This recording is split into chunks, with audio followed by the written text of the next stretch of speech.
বলছি, ওই ছেলেটা ওই ছেলেটা শোনো, কেন শুনতে পাচ্ছ? হ্যাঁ, কি হয়েছে কি? আমাকে কিছু বলছেন? হ্যাঁ হ্যাঁ, তোমাকেই বলছি। বলছি, তোমার বউটা নাকি অনেক লোকের সাথে কোথায় নাকি যায় গাড়িতে করে। ওই এই পাড়ার লোকে বলছিল তোমার বউ নাকি পরকিয়া করে। ওই পরকিয়া শব্দটা আমি বুঝি না তো। আমি তো এই পাড়াতে নতুন, তো এই পাড়াতে নতুন, আমি বুঝতে পারছি না, কিন্তু আমি ডেলি দেখতে পাই তোমার বউ অনেকগুলো লোকের সাথে গাড়িতে করে কোথায় যায়। তো আমি প্রথমে বুঝতে পারিনি, যে পাশের বাড়ির লোকটাকে জিজ্ঞাসা করলাম, বলছি ওর বউ তো অতগুলো লোকের সাথে কোথায় যায়। দিয়ে পাশের বাড়ির লোকটা বলে, আরে ওর বউ পরকিয়া করে গো, পরকিয়া করে। আমি ওই জন্য তোমাকে জিজ্ঞাসা করতে এসেছি, তুমি কেমন পুরুষ গো? তোমার বউ অতগুলো লোকের সাথে ঘুরতে চলে গেছে। ওই পরকিয়া না ফরকিয়া কি সব বলছে, আমি তো বুঝি না। বলছি তুমি কিছু বলো না, কেন বলো না গো? এ বাবা, কি যে দিনকাল এলো, জানি না বাবা। বলছে না, আবার একটু এলাম, বুঝেছো? ওই শুনলাম নাকি তুমি নাকি মহিলাদেরকে নিয়ে বাজে বাজে কথা বলো। দেখো বাবু, ওইরকম করো না। আমার বাড়িতে না একটা মেয়ে আছে, মেয়েটাকে বাবু বাজে বাজে কথা বলো না। পাড়ার লোক বলছিল তোমার বাড়ির মেয়েটাকে কিন্তু সাবধানে রাখবে। ওই বাড়ির বউ তো পরকিয়া করে, আর ওই বাড়ির ছেলে তো প্রত্যেকটা মহিলা চরিত্র নিয়ে কথা বলে। বলছি ভাই, এটা কি ঠিক কথা? বলো কেন গো? বলছি, মাসিমা এসব কথা কে বলেছে গো? হ্যাঁ, কে বলেছে? একটুখানি আমাকে দেখাবেন? আমার টুপিটা খুলে যাচ্ছে।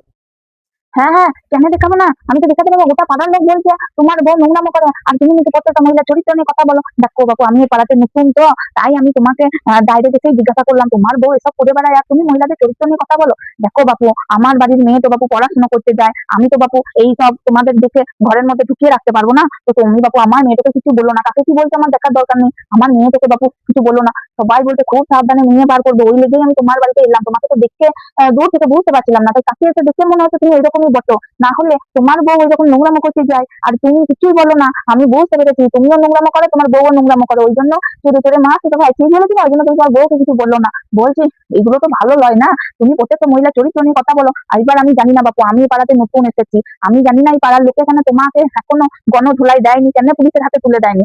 আমি বাপু ছাড়বো না, আমার মেয়ের চরিত্র নিয়ে কথা বললে আমি বলে দিচ্ছি। গণধোলাই দেখেছো তো, তোমার বাড়িতে এসেই বুঝে গেলাম। গণধোলাই দেখেছো তো, এরকম গণধোলাই দিব।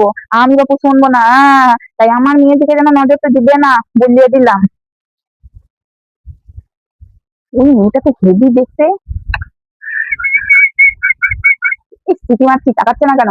এই এই মেয়েটা সেই ওই যে কাকিমাটা এসে আমাকে জ্ঞান দিচ্ছিল, ওই কাকিমার মেয়েটা না, খাসা দেখতে, হেভি দেখতে। কি বাবা, সিটি মারছি, তাকাচ্ছে না কেন? ওর বাবা, এই সময় দোকানেও কাস্টমার চলে এসেছে। আরে ঠিক আছে ঠিক আছে, বসুন বসুন, দিচ্ছি দিচ্ছি, দেখতে পাচ্ছেন? উফ, বাবা রে বাবা, তাকায়ও না।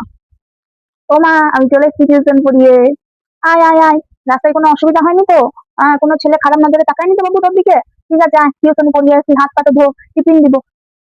আর বলো না মা, কি বলবো, ওই যে ওই পাশের বাড়ির যে আঙ্কেলটা আছে না, খুব পচা। আমি ওই দোকানের ওদিক দিয়ে যাচ্ছিলাম, আমাকে দেখে না সিটি বাজাচ্ছিল, আমি আর চোখে দেখেছি। আমাকে কি জোরে সিটি মারছিল বলো না মা, বলার বাইরে। আমি যে কি ভয়ে তাড়াতাড়ি বাড়ি চলে এলাম। ওই আঙ্কেলটা না খুব পচা। কি বললি? ওই আঙ্কেলটা তোকে সিটি মেরেছে? আমি এতবার বলে এলাম যে আমার মেয়ের দিকে নজরটি দেবেন। তুই বস, আমি আসছি। বলছি, তোমাকে যে এতবার বলে এলাম, বলে গেলাম যে আমার মেয়েটার দিকে নজর দেবে না, তুমি আমার মেয়েটাকে দেখে সিটি মেরেছো।